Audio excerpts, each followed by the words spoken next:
अस्सलामुअलैकुम नाज़रीन, आज हम एक ऐसे मौजू पर बात करेंगे जिसके बारे में काफ़ी लोग तजस्सुस रखते हैं। कबाला जादू क्या है और क्या इस्लामी नज़रियात की रोशनी में ये वाकई किसी शैतानी ताकत का हिस्सा है। बहुत से लोग कबाला को जादू, फरिश्तों और तारीक ताकतों से मंसूब करते हैं, मगर इसकी हकीकत क्या है? आखिर तक हमारे साथ रहें।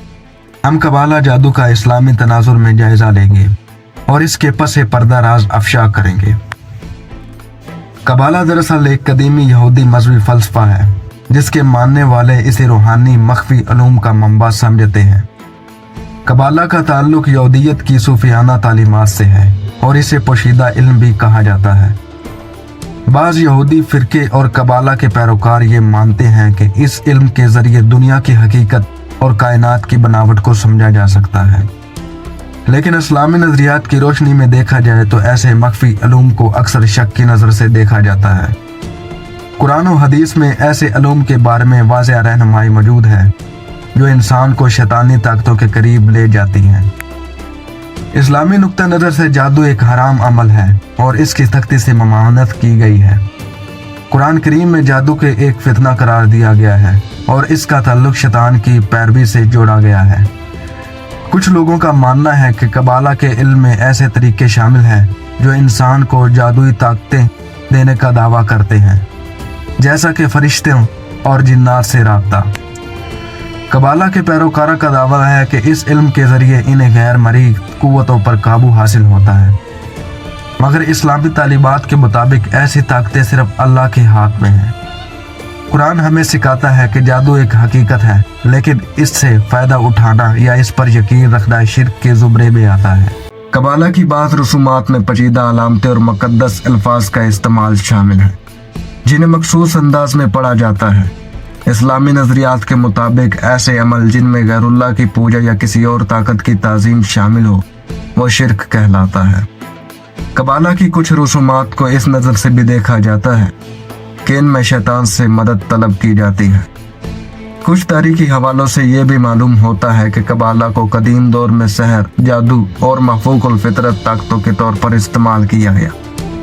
इस्लामी नज़रियात में वाज़ह है कि शैतानी या जादुई अमाल के ज़रिए ताकत हासिल करने की कोशिश एक नापसंदीदा और गुनाह का अमल है।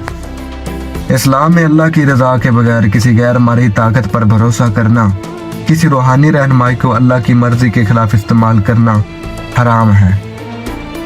इस्लामी नज़रियात के मुताबिक रूहानी उलूम को सिर्फ अल्लाह की रज़ा के लिए इस्तेमाल करना चाहिए और इनका मकसद खैर और हदायत होना चाहिए। कबाला के बरक्स इस्लाम की तालीमात में किसी भी इल्म को शैतानी ताकत के लिए इस्तेमाल करने की ममानत है। कबाला की तालीमात में ऐसे तसव्वुर शामिल हैं जो कायनात की हकीकत को अल्लाह के बगैर समझाने की कोशिश करते हैं, जो इस्लामी अकायद के ख़िलाफ़ है। इस्लाम हमें सिखाता है कि हर चीज़ का इल्म सिर्फ अल्लाह के पास है और वही कायनात का हकीकी मालिक है। कबालों को जादू से मंसूब करना या इसे रूहानी इल्म मानना एक बहस तलब मौजू है, लेकिन इस्लामी तालीमात के मुताबिक जादू या सहर के इल्म को इंसान के लिए फितना करार दिया गया है।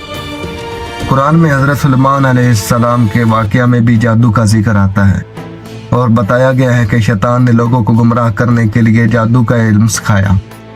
रूहानी उलूम को समझने के लिए अल्लाह की किताब और रसूलुल्लाह सल्लल्लाहु अलैहि वसल्लम की सुन्नत को मशले राह बनाना चाहिए और गैरुल्लाह की तरफ झुकाव ना किया जाए। नाज़रीन, आज की वीडियो का मकसद कबाला जादू के हवाले से इस्लामी नज़रियात को वाज़ेह करना था।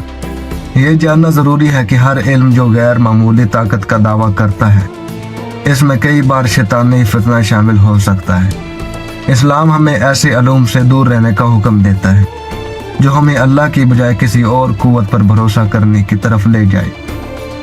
अगर आपको हमारी वीडियो पसंद आई है तो बराह करम लाइक, शेयर और सब्सक्राइब ज़रूर करें और कमेंट्स में अपनी राय का इजहार करें।